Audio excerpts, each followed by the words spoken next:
In our continued discussion in India and ASEAN, another small topic, that is ARF, ASEAN Regional Forum. ASEAN Regional Forum and its utility, how it has been evolved and what is the purpose behind the whole thing and how is it functioning. Basically, that is the small discussion I would like to do. In fact, ASEAN has created many small institutions which are very useful, very effective, and it is working, right. So, it is a principal forum for security dialogue in Asia. Now, ARF has become the principal forum for security dialogue in Asia. So, basic purpose is issues related to security, and right now ARF has 24 countries as members of it, 24 countries. It includes 10 ASEAN countries, then its free trade partners plus 3, that is China, Japan, South Korea,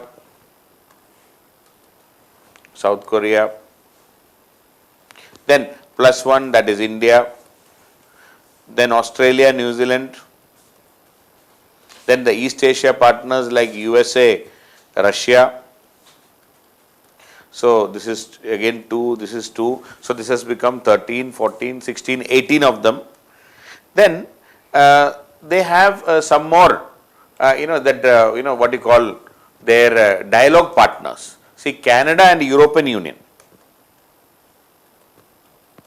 Canada, EU are part of their, dialogue partners. So, all these countries, China, Japan, South Korea, India, Australia, New Zealand, US, Russia, Canada, US, EU, all of them are dialogue partners. So, these two, so this has become 20 plus one ASEAN observer is there, that is Papua New Guinea.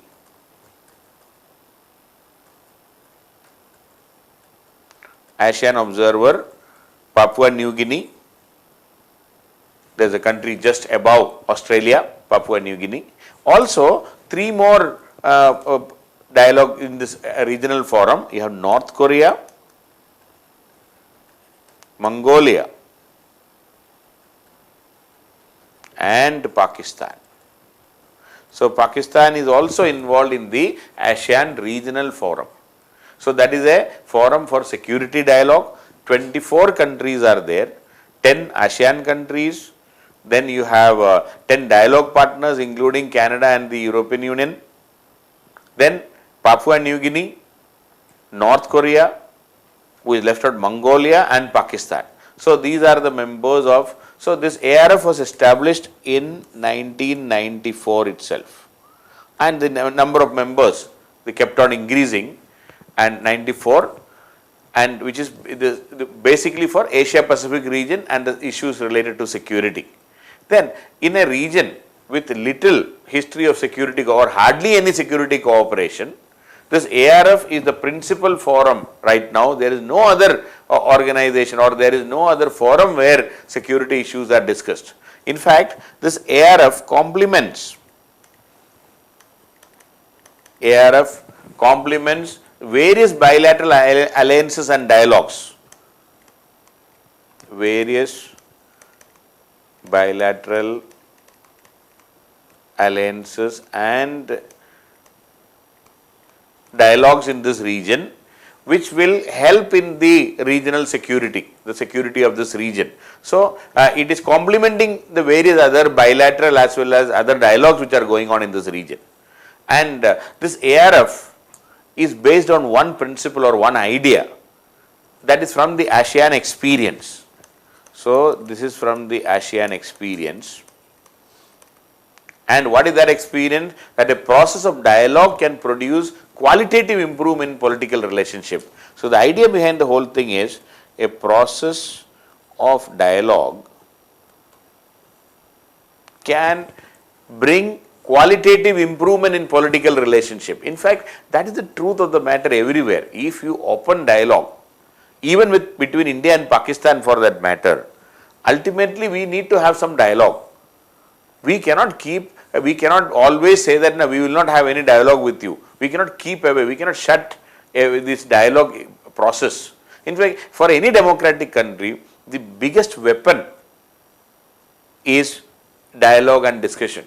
We cannot shy away from that. Yes, we know Pakistan is a problematic country. They are not reliable. They are not a reliable partner. Everything is true. They promote, trans-border terrorism, and they believe in terrorism as a tool for achieving their foreign policy objective. Everything is true, but in the end, we may have to have some talk. So, this ASEAN experience is a process of dialogue can produce qualitative improvement in political relationship. That is the truth even India has to accept at some point of time. Pakistan is unreliable. We know what is Pakistan and who they are, but ultimately we cannot shy away from dialogue, and that is what and this ARF is met every year, and the foreign ministers are meeting. So, they will get an idea about what are the issues of security and what are the thinking going on. So, it helps in improving the understanding between each other. So, it provides a setting in which members can discuss current regional security issues. So, the idea is the foreign ministers meeting, so they can discuss current current security issues and develop some sort of cooperative measures and develop cooperative measures to enhance peace and security in the region. To enhance peace and security in the region. So, it helps in enhancing peace and security in the region. It creates, it provides a setting in which members can discuss current regional security issues, develop cooperative measures. So, it is a great democratic tool, and ARF 24 members are there. So, that shows the seriousness with which, see, it is a very volatile area. See, we have India in this, Pakistan in that, China-Japan relations are not smooth always. We know China has issues in South China Sea. Vietnam-China relations are not good. Then US, Russia, all are competitors, and there are a lot of difference of opinion. So, this step by ASEAN to create a platform for security dialogue is a major step. Since 1994 it is going on.